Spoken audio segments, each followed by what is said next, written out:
옛날 암행어사가 민가의 사정을 살피기 위해 미복 잠행을 하고 있었다. 한 마을을 지나는데 여인의 울음소리가 들렸다. 가까이 가보니 불탄 집의 마당에서 소복을 입은 젊은 여인이 주저앉아 통곡을 하고 있었다. 무슨 일인데 저 여자는 저리 울고 있는 겁니까?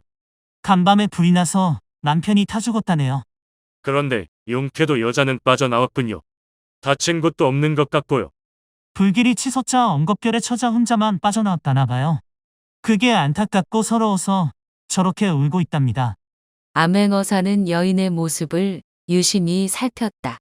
그런 경황 중에 소복을 차려입고 있는 것이 이해가 되지 않았다. 소복은 마을 사람들이 가져다 줬나 보네요. 구경꾼은 그 물음에 고개를 갸우뚱했다. 글쎄올시다. 내가 알기로는 처음부터 입고 있었던 것 같은데. 그렇다면 이상하군요. 저 여자가 지난밤에 소복을 입고 잠자리에 들었단 말입니까? 허, 듣고 보니 그렇군요.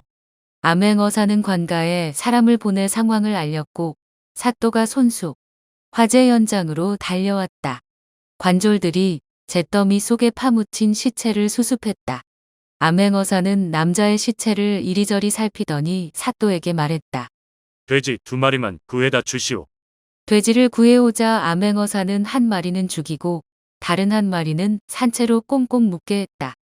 장작을 쌓아 올리고 돼지들을 올려놓고 그 위에 볕단을 덮고 불을 지펴라. 불길이 활활 타오르자 살아있는 돼지가 비명을 지르며 몸부림을 쳤다. 한참 후에 불길이 사그러졌고 수추로 변한 장작 위에는 돼지 2마리가 바비큐가 되어 구수한 냄새를 풍기고 있었다. 관졸들은 암행어사의 명령에 따라 시체 옆에 돼지 2마리를 나란히 놓았다. 소복한 여인은 그때까지 통곡하며 울고 있었다. 저 여인을 이리 데려오너라. 여인이 가까이 오자 암행어사는 차갑게 입을 열었다. 그대는 불에 들어가기 전에 살아있던 돼지와 죽어있던 돼지의 눈을 자세히 보아라. 여인이 돼지의 눈을 살폈다. 2마리의 돼지에는 다른 점이 있을 것이다. 어디가 다르냐?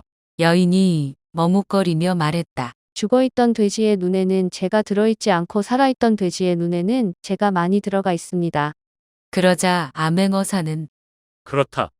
살아있던 돼지는 불이 타오를 때 뜨거움을 참지 못하고 눈을 크게 뜨고 몸부림을 치다가 죽었다.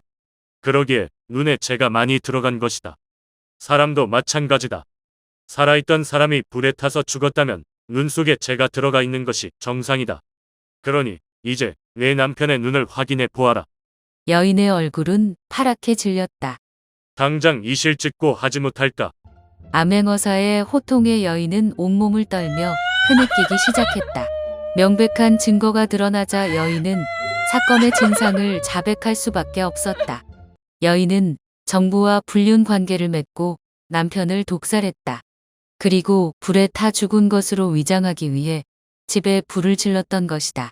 이 사건은 조정에 알려졌고 나라에서는 법을 만들어 미망인이 다시 혼인을 할 수 없게 하였다고 한다. 완전 범죄는 없다. 아무도 본 사람이 없어 모를 것 같지만 우선 하늘이 알고 땅이 알고 자신이 알고 있다. 그리고 모든 일은 반드시 자기가 뿌린 대로 거두는 법이다.